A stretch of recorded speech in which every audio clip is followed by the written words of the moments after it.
할렐루야. 새벽 기도에는 제가 설교를 했었는데 수요 예배 이렇게 많은 분이 모인 데서는 처음 설교를 하는 것 같습니다. 저에 대해서 이미 들으신 분도 있고 따로 인사를 하신 분도 있고 또 제가 이름을 외우신 분도 있고 이름을 불러드린 분도 있는데요. 우리가 계속해서 우리 장전중앙교회 안에서 믿음 안에서 교회 안에서 믿음의 교제를 성실히 해나감으로 하나님의 은혜를 풍성히 누리는 우리 교회가 되었으면 좋겠습니다. 우리가 이 세상을 살아가면서 행복을 느끼는 것, 행복하다고 느끼는 것, 우리의 삶의 구체적인 목표가 아니겠습니까?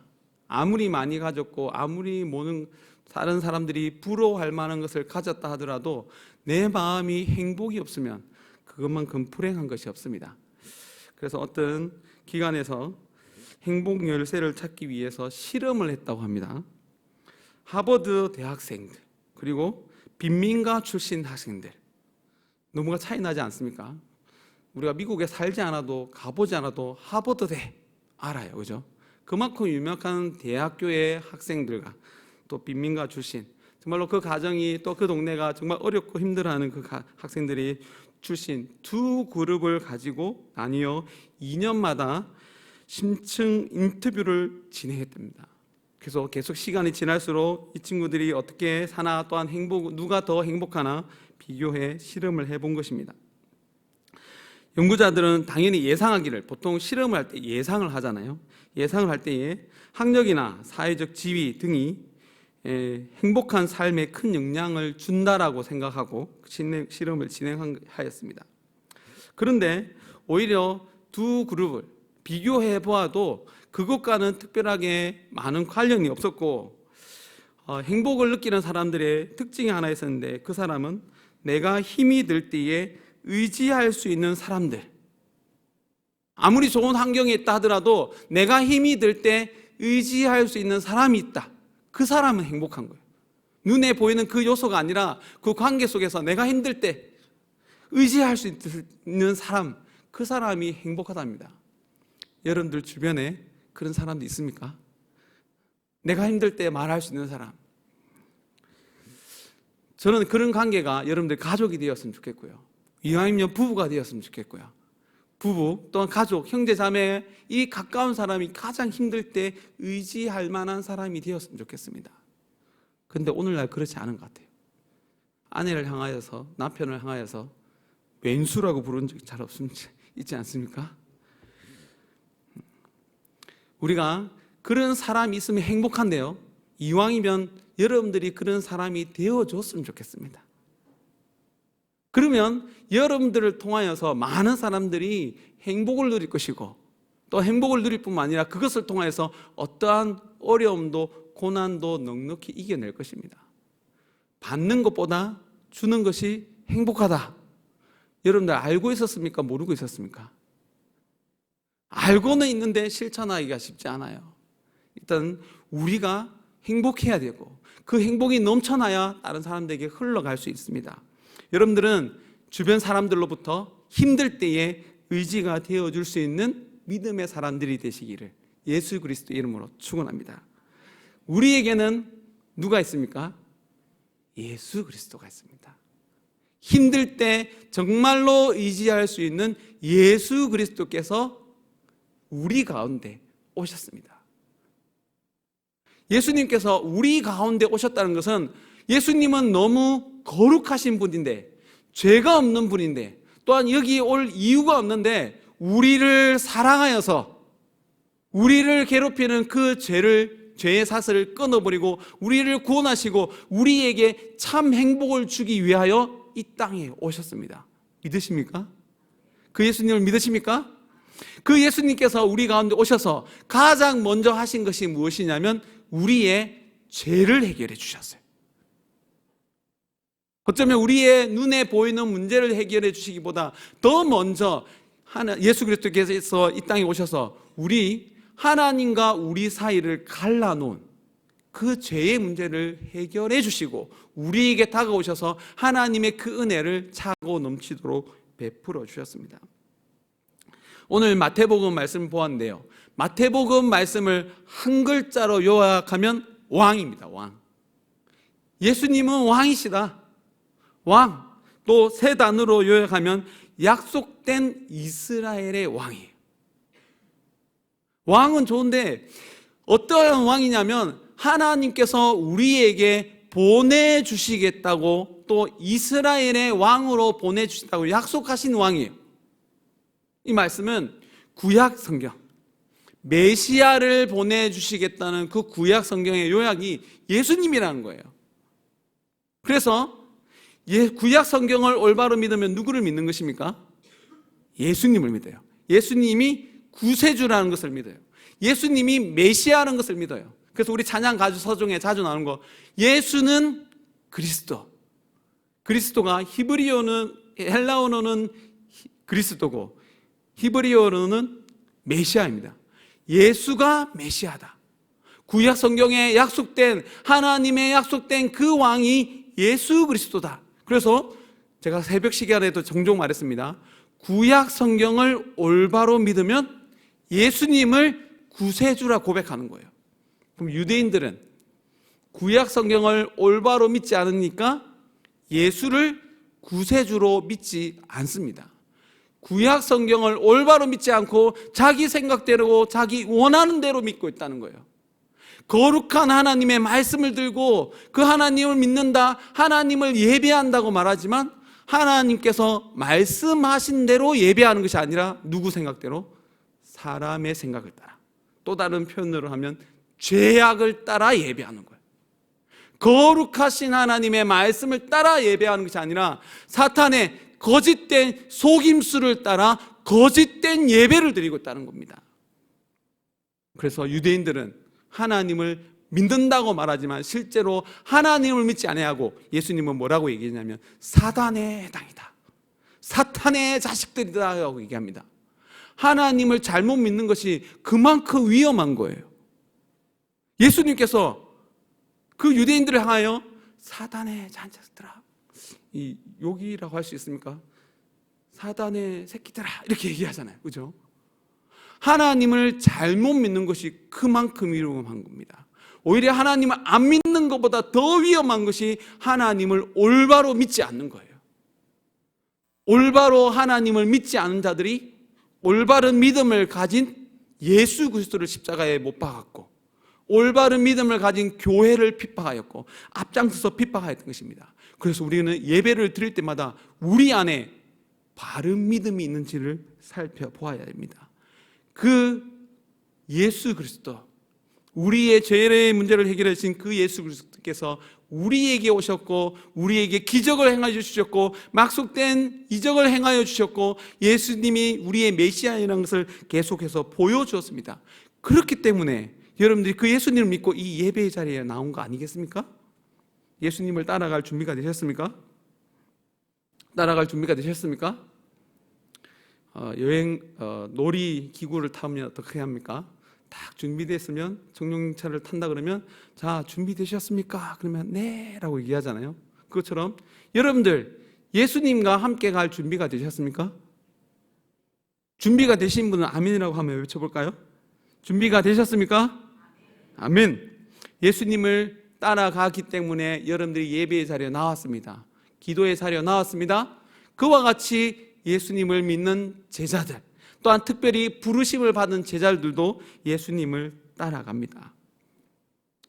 23절 말씀을 보면 배에 오르매 제자들이 따랐더니 예수님께서 오르시니까 예수님께서 오르시는 그 배에 자기도 올랐다는 거예요. 여러분들도 올라왔습니다. 그러면 어떻게 했습니까? 자, 출발을 합니다. 어떤 일이 펼쳐지겠습니까? 많은 일들이 생기겠죠. 많은 일들이 생기는데 좋은 일만 생기겠습니까? 안 좋은 일만 생기겠습니까? 아니면 좋은 일도 생기고 안 좋은 일도 생기겠습니까?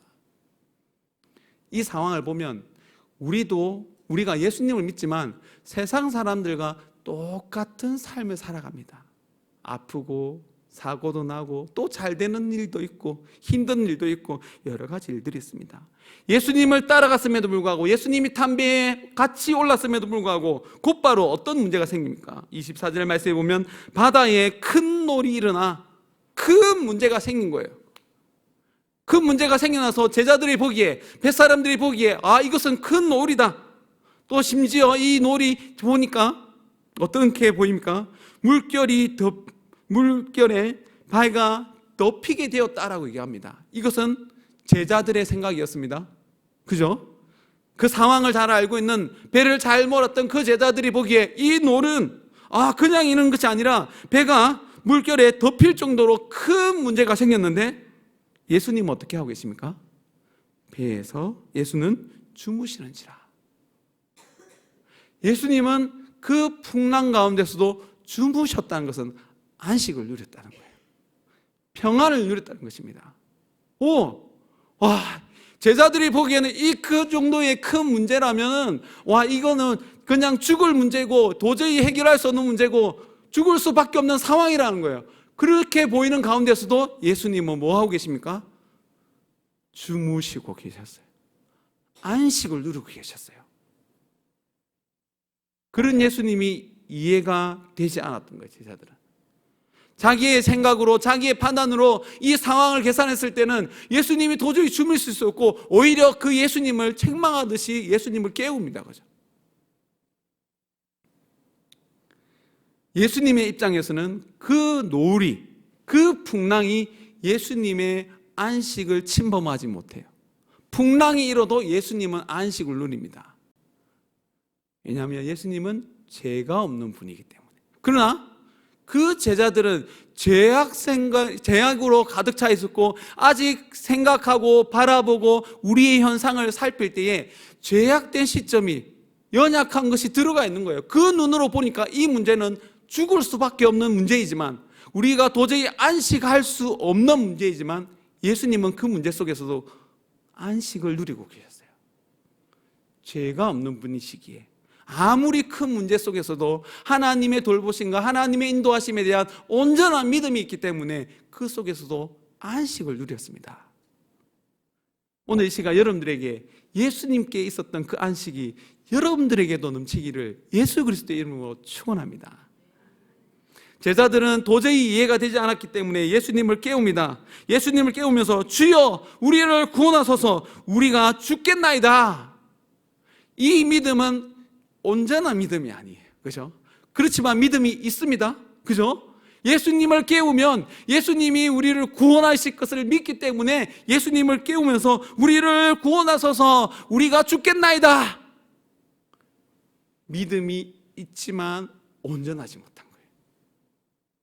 그래서 우리는 계속해서 하나님의 말씀을 듣고 그 말씀에 순종하고 그 말씀을 따라 나아감으로 믿음이 자라나야 돼요. 오늘 이 시간 통해서도 여러분들의 믿음이 자라나길 바랍니다. 자라나길 바라지만 그들이 무서워서 끝까지 예수님을 깨울 때에 예수님은 그들을 책망합니다. 믿음이 없는 것처럼 믿음이 없지만 작은 자들아 하며 책망하며 그들을 조용히 시키고 또 일어나서 바람과 바다를 꾸짖으십니다. 예수님께서 말씀하시는 거예요. 말씀하셔서 예수님이 말씀하시면 어떻게 됩니까? 말씀하신 대로 모든 것이 이루어집니다. 믿으십니까? 예수님께서 잔잔해져라, 바람과 파도를 꾸짖으시면 그 꾸짖음을 그 미물이 듣고 순종합니다. 말씀한 대로 되어진다는 것입니다. 그러면서 그 주변에 있는 제자들이 이야기합니다. 어떠한 사람이기에 바람과 바다도 순종하는가? 예수님이 누구이십니까? 창조주 하나님이십니다. 맞습니까? 창조주 하나님이실 뿐만 아니라 우리 죄를 사해 주시기 위해서 이 땅에 오신 분입니다. 약속대로 오신 분입니다. 그래서 예수님께서 이 땅에 오셔서 파도를 잠잠케 하신 것은 그냥 능력이 많다는 것을 나타내는 것이 아니라 구약에 약속된 그 메시아라는 것을 그 상황 속에서 나타내고 있는 거예요. 그냥 단순히 능력이 많다, 창조주라는 것이 아니라 그 정도를 전해주는 것이 아니라 그 현상을 통하여서 구약에 약속된 말씀이 지금 이루어졌다. 그것을 우리의 눈으로 보여주셨다라고 말하고 있는 것입니다. 시편 89편 9절 말씀입니다. 함께 읽어보도록 하겠습니다. 주께서 바다의 파도를 다스리시며 그 파도가 일어날 때에 잔잔하게 하시나이다. 아멘. 시편은 구약입니까 신약입니까? 구약의 말씀이에요. 이 말씀대로 이루실 예수님이 오셨다는 거예요. 구약의 약속된 말씀, 시편은 이스라엘 백성들이 예배 시간에 불렀던 찬송입니다. 그 찬송, 노래로 불렀지만 그 찬송 속에 예언도 들어가 있습니다. 그 예언이 이스라엘 백성들이 늘 불렀던 그 찬송을 올바른 믿음을 가지고 계속해서 불렀다면 예수님께서 파도를 잠잠게 하시는 걸 보면서 우리가 항상 불렀던 그 메시아가, 그 약속된 메시아가 예수님이구나. 신약의 성경이 그 예수님이 구약의 약속된 메시아라는 것을 나타내고 있는 것입니다. 그 예수님을 따라갔더니 그 문제 속에서 분명 파도를 잠잠케 하시는 것을 보았습니다. 예수님이 그 배에 함께 타고 있었습니다. 예수님이 타고 있는 배는 가라앉겠습니까? 가라앉지 않겠습니까? 절대로 가라앉지 않겠죠. 그런데 예수님이 타고 있었던 배만 가라앉지 않는 것이 아니라 예수님 그 사명을 가진 자가 탄 배도 가라앉지 않습니다. 아니, 가라앉는다 하더라도 구원을 받습니다. 믿으십니까? 놀랍지 않습니까? 예수님의 탄 배는 절대 가라앉지 않는다 보면 맞아요. 그런데 가라앉는다 하더라도 구원을 받아요. 사도 바울이 그랬잖아요. 사도 바울은 예수님이 아니에요. 그죠? 예수님은 아니지만 그의 모든 삶이 하나님께 드려졌고 하나님의 말씀에 순종하는 삶을 살았기 때문에 하나님의 사명을 가졌기 때문에 사도 바울, 탄배, 사도 바울이 구원받을 뿐만 아니라 그와 함께 타고 있는 사람들도 구원을 받습니다. 그들은 하나님에 대한 믿음이 없었어요. 하나님에 대한 믿음이 없었지만 하나님에 대한 믿음이 있는 하나님의 사명을 가진 자가 함께 있었던 것만으로 그들이 구원을 받게 됩니다. 제가 이 말씀이 항상 생각날 때가 언제냐면 수능 때예요. 고3 때 수능 시험을 칠 때 너무나 힘들었습니다. 공부를 해도 점수는 안 나오고 점수가 안 나오니까 미래에 대해서 너무 불투명하고 그래서 소심한, 예전에는 극심한 A형이었고 예전에는 극심한 I였습니다. 제 생각을, 제 마음을 절대로 겉으로 표현해 본 적이 없는 것 같고 엄마한테도 얘기해 본 적이 없는 것 같고 친구한테도 얘기해 본 적이 없는 것 같고 오직 기도할 때만 제 마음을 하나님 앞에 내놓았던 것 같습니다. 이 두려움 가운데 아무리 기도해도 저의 마음이 해소되어지지 않고 아무리 기도해도 하나님이 너무 멀리 있는 것 같고 너무 어렵고 힘든 가운데서 생각나는 것이 목사님밖에 없었어요. 그래서 어렵고 힘들게 공중전화 박스 앞에 가서 목사님한테 전화를 하고 싶었는데 용기가 생기지 않는 거예요. 그래서 그 앞에서 몇 시간을 씨름하면서 전화를 할까 말까 하다가 겨우 작은 목소리로 목사님께 전화를 했더니 목사님이 탁 하시는 말씀이 구정아, 네가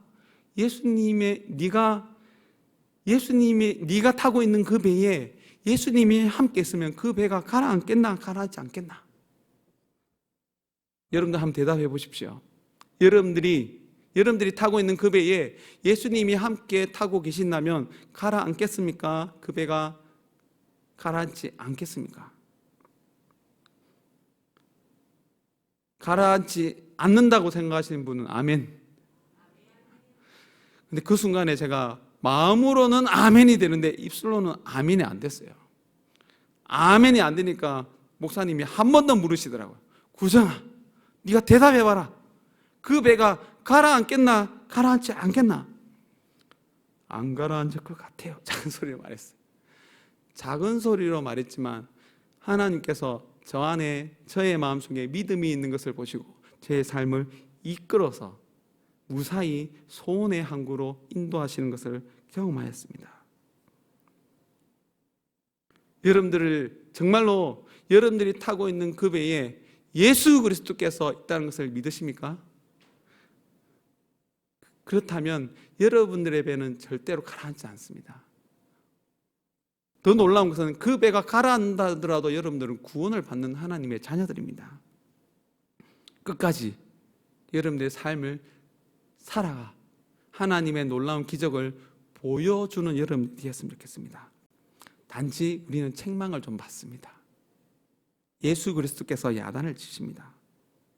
야단을 치시지만 우리를 떠나지 않으십니다. 너무 감사하지 않습니까? 우리가 하나님 앞에 나와서 하나님의 놀라운 은혜를 날마다 받아 누리지만 하나님의 그 은혜 가운데서 뒤돌아보면 하나님의 놀라운 은혜가 있었다는 것을 깨닫지만 돌아서면 우리가 다시 죄악의 길로 내 생각대로 내 삶, 내가 계산한 대로 살아갑니다. 그렇다 할지라도 하나님은 우리를 포기하지 않고 끝까지 함께 하여 주십니다. 이 은혜가 얼마나 감사한지요. 정말 하나님의 많은 은혜를 받았습니다. 죽다가 살아난 적도 있습니다. 많은 어려운 문제를 하나님의 은혜 속에서 해결되어져서 지금 이 자리에 오기까지 오게 되었습니다.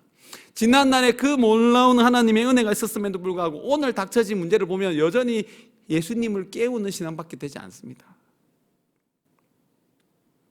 이런 우리를 끝까지 사랑하여 주셔서 동행하여 주신 하나님께 감사의 고백을 할 수밖에 없습니다. 목사로서 이곳에서 하나님의 말씀을 전하지만 겉으로 보기에는 좀 더 거룩한 삶을 살아가는 것 같고 말씀과 동행하는 것 같고 말씀을 더 가까이 하는 것처럼 보이지만 그 큰 은혜를 받았음에도 불구하고 자세하게 우리의 삶을 살펴보면 오히려 더 교묘하게 우리의 마음을 우리의 생각을 가리는 제 자신을 바라보면서 참 여전히 자격 없는 자라는 것을 발견하게 됩니다. 그런데 참 신기하게도 하나님 앞에 나와서 그래 하나님 저는 이렇게 자격이 없는 자입니다. 여전히 이렇게 부족한 자입니다. 여전히 예수님을 깨울 수밖에 없는 자입니다. 이것을 정직하게 고백하였더니 비록 야단을 치신다 할지라도 하나님 우리를 버리지 아니하시고 우리를 그 문제 속에서 구원하여 주시는 것을 경험합니다. 이것이 하나님의 자녀가 받아 누리는 특권입니다. 오늘 이 시간에 여러분들이 예배의 자리로 나왔습니다. 기도의 자리로 나왔습니다. 말씀이 선포되어지는 자리로 나왔습니다. 하나님의 말씀을 들을 때에 정직하게 하나님 여전히 우리는 이렇게 부족한 자입니다. 불쌍히 여겨주옵소서. 하나님 앞에 그 고백을 올려드릴 때에 하나님 앞에 긍휼을 간구할 때에 하나님은 우리에게 하는 은혜로 채워 넘치도록 베풀어 주셔서 믿음의 걸음을 걸어가게 하시고 또한 나중에 하나님의 사명을 들고 사명을 이루는 거룩한 도구로 사용하여 주십니다. 그렇게 쓰임받는 우리 장정중앙교회 성도님들이 되시기를 예수 그리스도 이름으로 축원합니다. 우리는 이렇게 날마다 하나님을 알아갑니다. 누구이기에 이가 누구이기에 파도도 잠잠 하나님의 말 예수님의 말씀에 순종하는가? 이전에 이들은 마태복음 오늘 우리가 8장 말씀을 읽었는데요. 그 전에 말씀에 보면 그들이 예수님이 하신 놀라운 이적들을 많이 경험합니다. 병자들을 고치는 것을 경험하고요. 또 그 안에서 예수님의 가르침도 자세히 듣게 됩니다. 예수님이 주의 그리스도라는 것을 심지어 고백까지 하게 됩니다. 그러나 우리는 여전히 하나님을 알아가야 합니다. 알아가는 것은 믿음의 순종이 있을 때 알아갑니다. 계속해서 말씀을 듣고 말씀의 자리에 나아가 책망을 받을 때 알아갑니다. 예수님의 책망은 우리를 살리는 것입니다. 맞습니까? 예수님이 보는 눈은 너무나 정확하여서 그 말씀을 듣고 순종하면 비록 책망을 받고 내 삶을 책망을 받는다 할지라도 그 말씀을 아멘으로 받고 하나님의 말씀에 순종하여 한 걸음 한 걸음 나아가면 우리의 삶은 우리의 모든 모습은 예수 그리스도를 닮아가게 됩니다. 도저히 닮을 수 없는 도저히 배울 수 없는 하나님의 가르침을 받게 됩니다. 받고 하나님을 찬송하게 됩니다. 우리가 이 찬양을 부르면서 결단했으면 좋겠습니다. 우리는 연약합니다. 하나님의 말씀을 들었음에도 불구하고 지난해 수날에 수많은 기적을 보았음에도 불구하고 풍랑을 만나면 여전히 다운되고 지고 무너지는 것이 우리들입니다. 그러나 이런 우리들이 하나님 앞에서 우리의 연약한 모습을 우리의 죄인된 모습을 고백하면 하나님께서 우리에게 한없는 은혜를 베풀어 주셔서 우리의 마음을 평안케 하시고 행복이 가득 차게 하시고 다시 믿음의 걸음을 걸어가게 하십니다. 이 찬양을 부르면서 우리의 있는 모습을 고백하고 한없는 하나님의 은혜를 받아 누리는 오늘 이 시간이 되었으면 좋겠습니다.